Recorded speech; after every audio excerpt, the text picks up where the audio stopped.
Assalamualaikum warahmatullahi wabarakatuh. Perkenalkan, saya Oktariani Olda Putri dengan NIM 20723026 kelas 6A Tadis Biologi. Di sini, saya akan membuat tugas video mata kuliah Administrasi Supervisi Pendidikan dengan materi Administrasi Sarana dan Prasarana. Sarana merupakan alat atau perlengkapan yang digunakan untuk mendukung proses pembelajaran, misalnya buku, komputer, alat peraga, dan lain-lain. Prasarana merupakan fasilitas utama yang menjadi tempat berlangsungnya kegiatan pendidikan, misalnya ruang kelas, perpustakaan, laboratorium, lapangan, dan lain-lain. Lalu ada pengertian. Administrasi sarana dan prasarana adalah proses pengelolaan, pengadaan, perawatan, pemanfaatan, dan pengawasan terhadap seluruh sarana dan prasarana sekolah agar dapat digunakan secara optimal dalam pembelajaran. Selanjutnya ada tujuan. 1. Menyediakan fasilitas belajar yang layak dan memadai untuk pembelajaran. 2. Menjamin penggunaan sarana secara efektif dan efisien. 3. Menjaga sarana agar awet, terawat, dan siap digunakan. 4. Meningkatkan kualitas belajar mengajar. 5.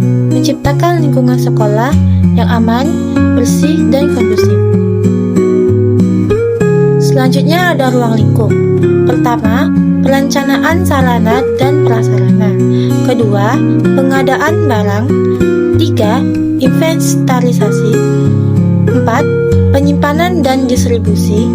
5. Pemeliharaan dan perbaikan. 6. Evaluasi pemanfaatan sarana dan prasarana. Lalu ada perencanaan. Kegiatan ini meliputi 1. Menganalisis kebutuhan sarana dan prasarana. 2. Menyusun prioritas. 3. Menetapkan anggaran biaya. 4. Membuat daftar pengajuan. Perencanaan penting agar pembelian sesuai kebutuhan dan efisiensi. Lalu ada pengadaan. Bentuk pengadaan yaitu 1. Pembelian. 2. Hibah. 3. Bantuan pemerintah. 4. Pembuatan sendiri. Pengadaan harus memperhatikan kualitas, harga, dan skala prioritas. Lalu ada inventarisasi. Inventarisasi adalah pencatatan sarana dan prasarana secara sistematis. Dokumen inventarisasi mencakup 1. Kode barang. 2. Tahun pembelian. 3. Jumlah. 4. Kondisi barang. 5. Lokasi penyimpanan. Fungsinya untuk memudahkan pengecekan dan pertanggungjawaban aset. Lalu ada penyimpanan dan distribusi. Penyimpanan memastikan barang aman, tertib, dan mudah ditemukan. Distribusi menyalurkan barang ke unit, kelas, atau ruang yang membutuhkan. Administrasi penting untuk menghindari kehilangan, kerusakan, atau penyalahgunaan. Lalu ada penggunaan sarana. Penggunaan harus memperhatikan 1. Aturan pemakaian. 2. Jadwal penggunaan, misalnya lab atau perpustakaan. 3. Etika dan keselamatan. 4. Pengawasan guru atau petugas sarana dan prasarana. Tujuannya agar sarana digunakan secara optimal dan tidak cepat rusak. Lalu ada pemeliharaan. Pemeliharaan dibagi menjadi 2. Pertama, pemeliharaan rutin, membersihkan, mengecek fungsi, dan merapikan. 2. Pemeliharaan berkala, perbaikan besar seperti pengecatan, ganti kabel, dan servis alat lab. Tujuannya untuk memperpanjang usia pemakaian sarana.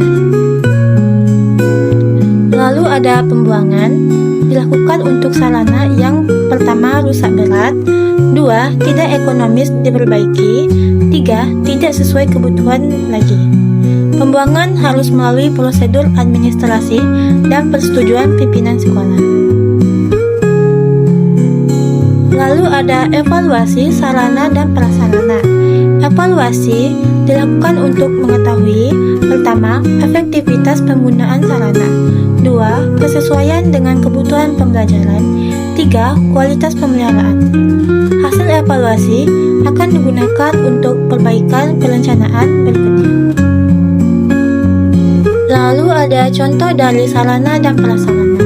Sarana yaitu meja, kursi, laptop, buku paket, alat olahraga, mikroskop, dan lain-lain. Prasarana, ruang kelas, laboratorium, lapangan, perpustakaan, tempat parkir, toilet, jaringan wifi, dan lain-lain. Baiklah, kesimpulan dari materi ini yaitu administrasi, sarana dan prasarana adalah bagian penting dari keberhasilan pembelajaran. Pengelolaan yang baik meliputi perencanaan, pengadaan, penggunaan, hingga pemeliharaan. Sarana dan prasarana yang baik akan membuat kualitas pembelajaran meningkat. Baiklah, begitu saja video yang bisa saya buat. Saya ucapkan wassalamualaikum warahmatullahi wabarakatuh.